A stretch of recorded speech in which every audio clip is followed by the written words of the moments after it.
درود دوستان عزیز و نازنین. یه خبر مربوط به خرید و فروش آپارتمان در دانمارک بگم که خیلی جالب هست.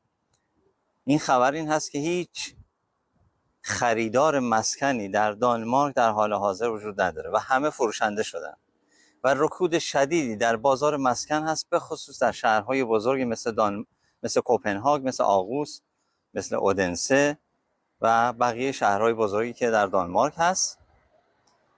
و اینو روزنامه پولیتیکن به نقل از سایت بولیسیدن گفته که رکود بازار مسکن از سال 2019 تا الان بی سابقه بوده در دانمارک و همه فروشنده شدن و کسی خریدار نیست.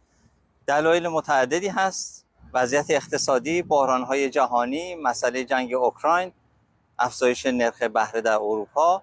میتونه این دلایلی باشه که همه به طرف فروش مسکن رفتن تا خرید مسکن. مرسی از اینکه من همراهی میکنید. تا یه خبر جدید شما رو به خدای بزرگ میسپارم.